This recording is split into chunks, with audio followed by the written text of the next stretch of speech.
Hello and welcome to your OB course. Today we're going to be talking about conception and fetal development.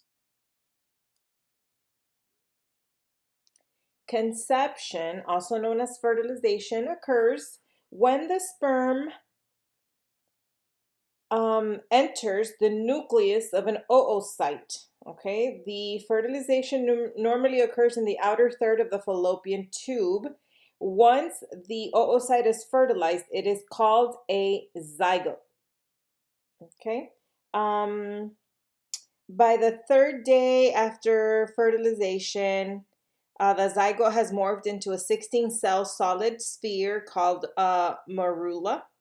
Mitosis continues, and then around day 5, it enters the uterus and becomes a blastocyte. Okay.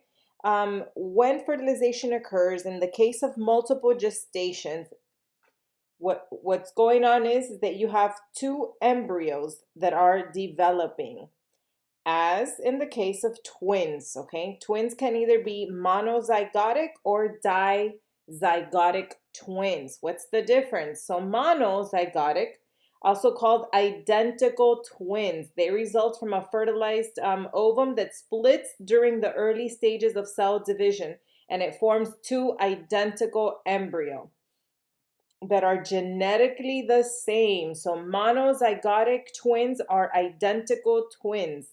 Dizygotic twins or fraternal twins results from two separate ova that are fertilized by two separate sperms. Okay, so they are not identical. Okay, implantation or the embedding of the blastocyte to the endometrium occurs at around day 5 or 6. To prepare for implantation, progesterone stimulates the endometrium. It becomes thicker, more vascularized, and now the trophoblast that's being implanted is referred to as the chorion. Implantation normally occurs in the upper part of the posterior wall of the uterus, so towards the top, towards the fundus of the uterus.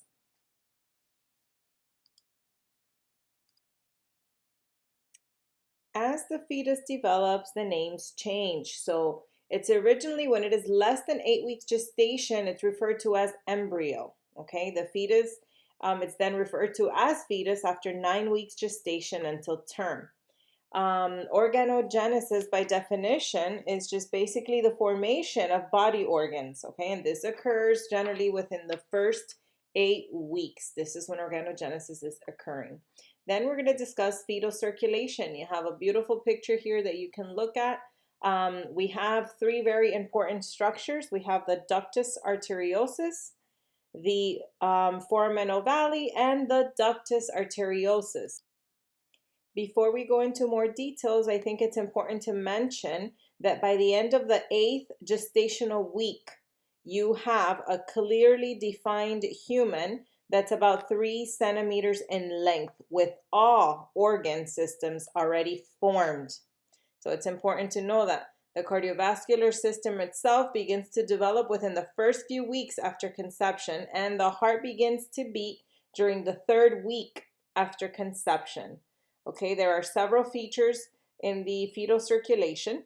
It's important that we know that high levels of oxygenated blood enter the fetal circulatory system via the placenta through the umbilical vein.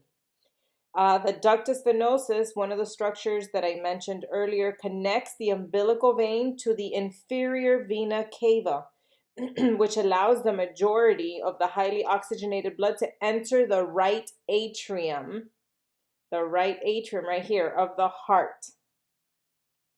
The foramen ovale is an opening between the right and the left atria, and blood is shunted to the left atrium via the foramen ovale. After delivery, it closes. Okay, so once the baby is born, the foramen ovale closes in response to increased blood returning to the left atrium. And it may take up to 3 months for full closure. So while this generally happens within the first couple of hours after birth, it can take up to 3 months for complete closure. Okay, the ductus arteriosus connects the pulmonary artery in the heart with the descending aorta. The majority of the oxygenated blood is shunted to the aorta via the ductus arteriosus, with smaller amounts going to the lungs. However, after the delivery, the ductus arteriosus constricts in response to the higher blood oxygen levels and prostaglandins. Okay, so everybody needs to know what the ductus venosus does, the foraminal valley, and the ductus arteriosus. These are all structures that are open in utero but close after the delivery of the baby, and it can take, in the case of the foraminal valley, up to 3 months but for full closure to occur.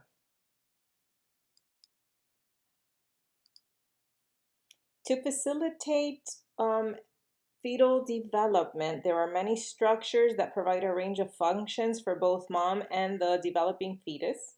One of them is the placenta. Okay, the placenta is formed from both fetal and maternal tissue. It is basically an endocrine organ.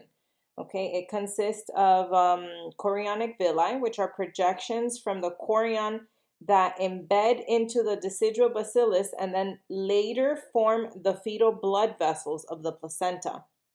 Okay, the placenta membranes basically help to separate maternal and fetal blood, and they prevent fetal blood from mixing with maternal blood, which is a very important role, right? But it also allows for the exchange of gases and nutrients and electrolytes. Okay, so the function of the placenta is very important.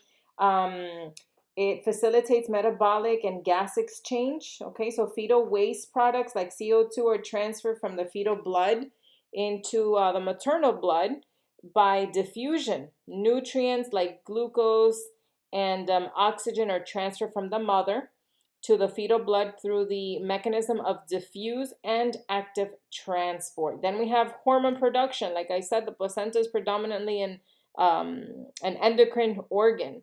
The major hormones that it produces are progesterone, estrogen, and HCG, or human chorionic gonadotropin, and also human placental lactogen, or HPL.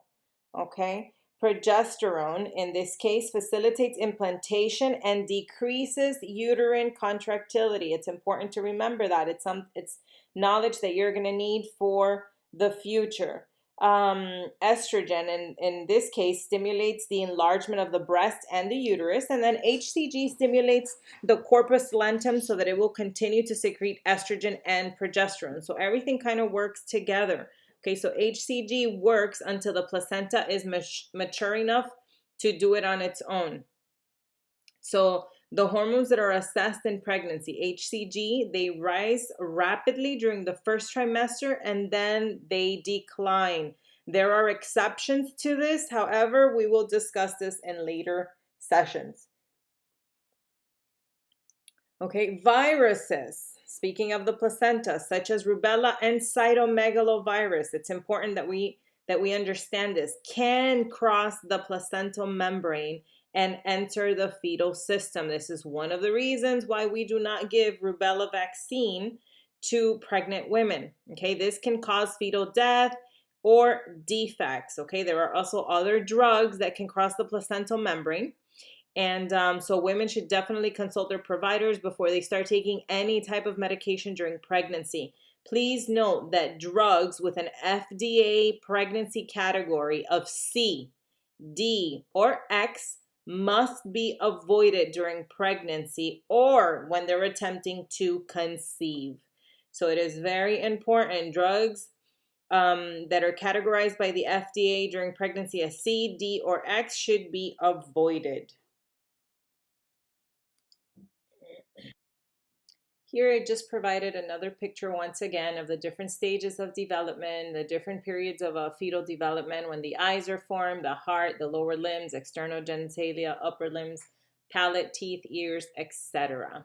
Okay, and also a picture here of the different hormones during ovulation, and you see how they fluctuate. Okay, on the different days, you have on day 1 the FSH, LH, estradiol, progesterone, etc. And then also body temperature. It's important to understand that. Hormones during pregnancy, like I just explained, the ovaries also produce progesterone and estrogens. The testes produce androgens. The placenta produce all of these hormones listed here, like I just mentioned, and the uterus, prolactin and relaxin.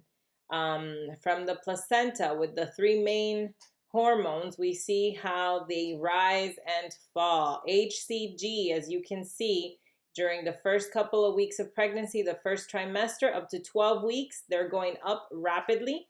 This is generally the hormone that we're looking at when we take a pregnancy test. After 12 weeks, it starts to fall. Again, there are some exceptions. There are women that have conditions that are not true to pregnancy, or women who, for example, if they have molar pregnancies, which we will discuss later, HCG levels remain high, which means women continue to have experience morning sickness, etc. Again, we'll discuss that more in detail later on in another session. We're going to do a quick NCLEX question. Which hormone stimulates the growth of the endometrium in preparation for implantation? This is the first one I mentioned. I'll give you 1 second to think about it. The answer is D, progesterone. Okay, progesterone facilitates implantation. So we're going to go back to the different membranes that assist in fetal development or facilitate fetal development. One of them being the embryonic membrane. Okay, the embryonic membrane, or the sac, some people call it the bag of water. Okay, it's formed by the amniotic and chorionic membranes, and the purpose of this, particularly when it is intact, when you have intact membranes, it's to help maintain a sterile environment. It forms a barrier that prevents bacteria from entering the amniotic fluid through the vagina. And then you have a picture here. There's fluid, baby's floating in there, amniotic fluid, and the fetus is inside the membranes, the embryonic membranes. Amniotic fluid, okay, amniotic fluid. What was the purpose of the amniotic fluid?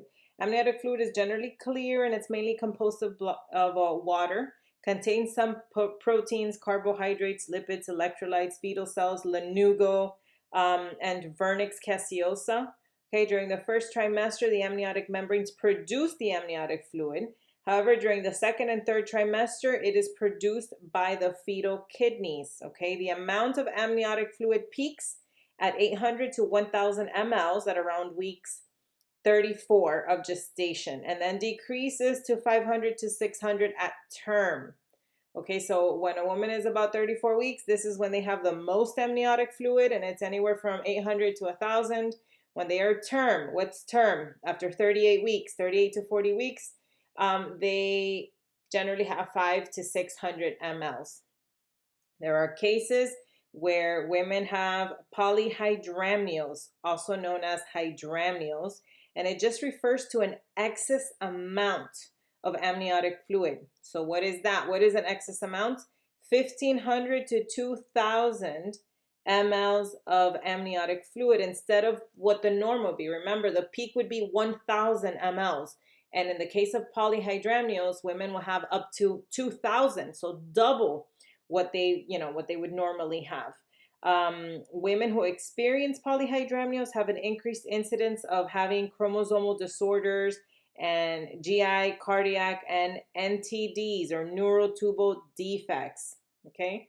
Then we also have a condition which is the opposite, and it's oligohydramnios. And oligohydramnios, which is decreased amount of amniotic fluid, they tend to have less than 500 mLs at term, or they have a 50% reduction of the normal amount. So for example, at 34 weeks, if a woman has 400 mLs, that would be considered oligohydramnios. This condition is generally related to a decrease in placental function, and newborns of mothers who experience oligohydramnios have increased incidence of congenital renal problems. Remember that in the second and third trimester, the kidneys are the ones that are producing the amniotic fluid, right? So if you have at the second and third trimester a decrease in amniotic fluid, you have to assess the fetal kidneys. One thing that I did not mention, it's important to mention, is the function of the amniotic fluid. It's to produce or facilitate a thermal environment. Okay, it cushions the fetus from sudden maternal movements or trauma. It prevents the developing fetus from adhering to the amniotic membranes. Okay, if the baby was sitting in there without any fluid, it would adhere to the membranes. It facilitates fetal movement and provides the consistent thermal environment. So it's important. Amniotic fluid is very, very important. And then we have, last but not least, the umbilical cord. What is the umbilical cord? It basically connects the fetus to the placenta, and it consists of two arteries and one umbilical vein. We call it AVA, artery, vein, artery. And if you look at an umbilical cord, it kind of looks like a little happy face, okay, like a little smiley face. All right, the arteries in the umbilical cord carry deoxygenated blood. So it's the opposite in a fetus than in a person who is no longer in utero. Okay, so in an adult, arteries carry oxygenated blood. In a fetus, in the umbilical cord, arteries carry deoxygenated blood, and the vein, which comes from mom to the baby, carries oxygenated blood. And it's important to remember that. Okay, please note that newborns with only 2 vessels have a 20% chance of having cardiac or vascular defects. Okay, when a child is born, when a baby is born, it is important to document the number of vessels present at birth. All right, record and report abnormalities to the pediatrician or the pediatric nurse practitioner.